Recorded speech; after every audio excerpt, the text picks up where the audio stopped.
You never forget the moment your world shatters. Mine happened one Thursday night. A message on my husband's phone cracked my entire life wide open. David, my husband of 8 years, was having an affair. But the way I exposed him? Let's just say I didn't do it alone. And by the end, someone would leave our beach house changed forever. It started small. David would leave 4 business retreats at the beach house, the same one that had been in my family for generations.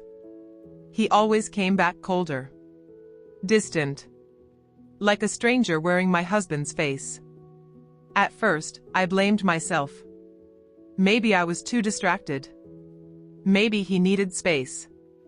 But one night, while he showered, his phone lit up with a message from a contact named Randy's vet. Can't wait to feel your hands again. Counting down the hours. Randy was our dog. Randy had been dead for over a year. That message wasn't from a vet, it was from her. I scrolled back and found the truth laid bare in texts.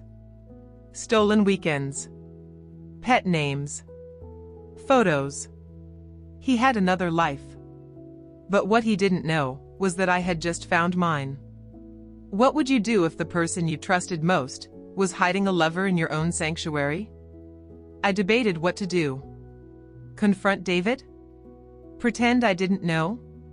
But then, I saw her. Her name was Clara.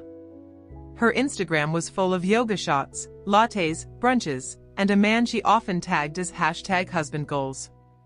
His name was Tom. I hesitated, but I reached out to him. Hi. I think your wife is cheating. With my husband. There was silence on the other end.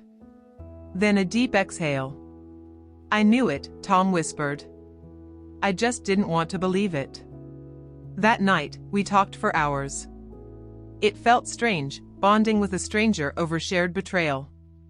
But comforting, too. And as the sun rose, we knew what we had to do. We weren't just going to confront them, we were going to trap them. 2 betrayed spouses. 1 secret weekend. And a plan that would break everything wide open. Clara and David planned another romantic escape to the beach house.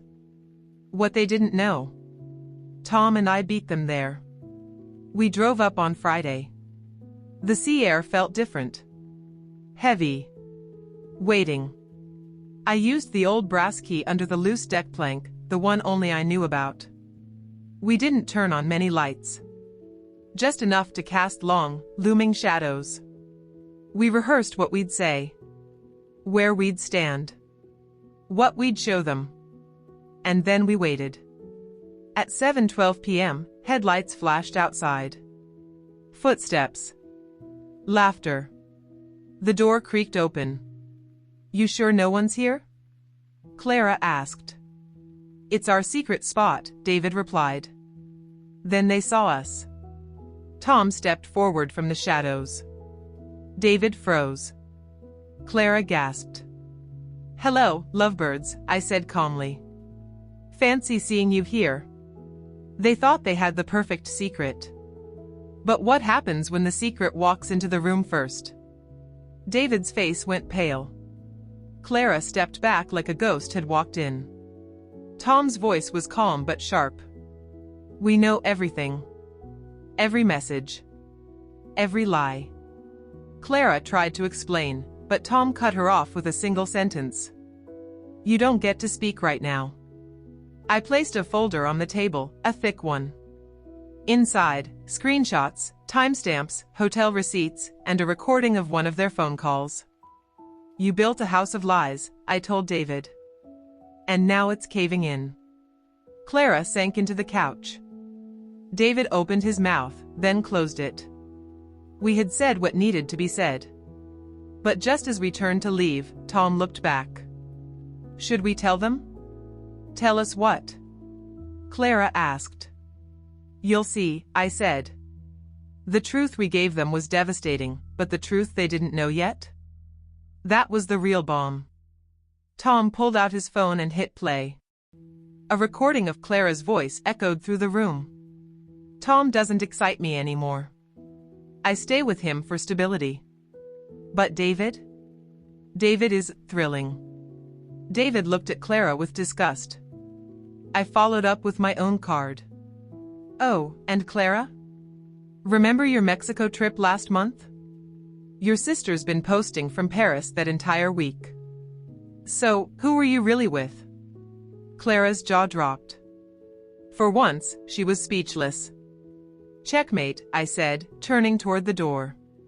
We walked out slowly. Quietly.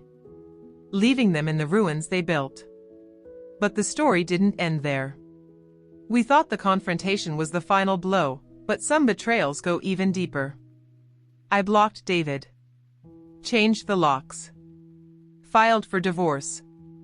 Clara and Tom split too. But something strange happened over the following months. Tom and I stayed in touch. We weren't rushing into anything, we were healing together. And that healing turned into friendship. Then connection. Then something more. But just as I was starting to believe love could rise from betrayal, Tom texted me. A photo of Clara. Holding a baby. We need to talk, he wrote. You see. Tom had a vasectomy 5 years ago. So whose child was Clara holding? And why was she suddenly showing up again? The story we thought had ended was only just beginning. Would you trust someone who betrayed you? And what would you do if your cheating spouse's lover had a baby that wasn't anyone's but yours? This story isn't over, not even close. Leave a comment because what happens next? Even we didn't see it coming. Hit like. Subscribe. And get ready. Because the final twist will leave you speechless. You think betrayal hurts until you find out the lies go even deeper. When I got that message from Tom, my stomach dropped. We need to talk. I called him immediately. He answered on the first ring, his voice quiet, shaking. She's claiming it's mine. I was stunned. Tom, you said you had a vasectomy. I did, he said. 2 years before she even met David. I sat in silence.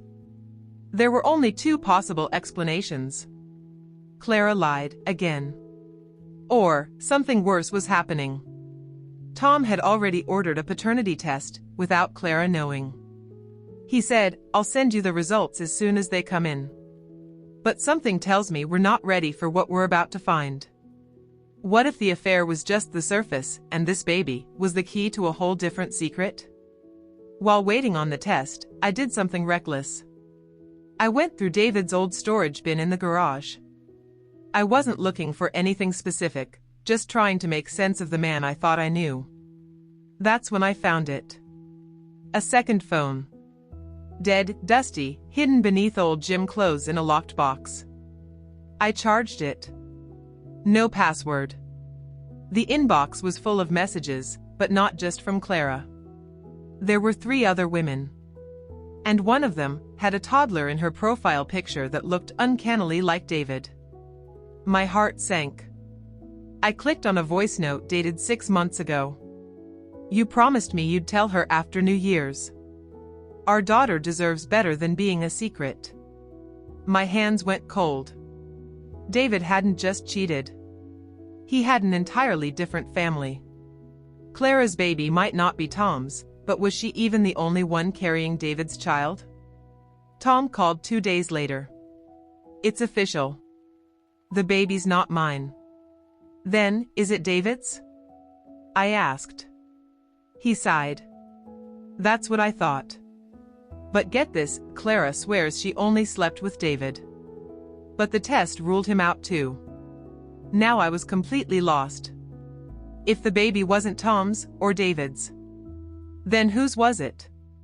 Tom said Clara was acting erratic, paranoid. She thought someone was following her. She even claimed someone had broken into her apartment, but nothing was stolen. Just her laptop was open. She said she saw photos of herself on it that she didn't take. Was it guilt or fear? If the baby didn't belong to either man, who was really involved? And why was Clara now afraid? Tom decided to follow Clara one day. She said she was going to a mom support group. But instead, she drove to a private clinic an hour away. He waited. When she came out, she wasn't alone. A man followed behind her, tall, wearing a cap, face mostly hidden. They didn't speak much, but she handed him something. A sealed envelope. Tom tried to snap a picture, but the man noticed and disappeared behind the building. Later, Tom checked the clinic. It wasn't a support group. It was a fertility and surrogacy center. I couldn't make sense of it. Then Tom said, what if Clara was never really pregnant? What if she was part of something else? A cheating scandal turned into a baby mystery, now it was unraveling into something far darker. Then, David called me. I hadn't heard from him since the confrontation. His voice was low. Weary. I need to see you, he said. There's something I never told you. I hesitated, every part of me wanted to hang up. But my curiosity won. We met in a public park. He looked thinner. Worn down. He said, Clara was desperate for a baby. She had connections. People with money. Power. I asked, so what, she used you as a donor? He shook his head. I didn't even know until months later. She had my sample, without my consent. My breath caught in my throat. He continued, but the baby she had? It's not mine. Not biologically. That clinic, it's not what it seems. He handed me a flash drive. This has everything. But be careful, people don't want this getting out. A flash drive with dangerous secrets. A fertility clinic with shadows. What did Clara really do, and who was behind it all? The affair was just the tip of the iceberg. Now, I was holding evidence that could expose a hidden world. One that used people and babies as pawns. Do I open the flash drive? Do I dig deeper into Clara's past? Or do I walk away and protect what's left of my sanity? What would you do? Comment below what you think is on the flash drive. Like if you want the concluding part of this story. Subscribe because trust me, the next twist will make your jaw drop.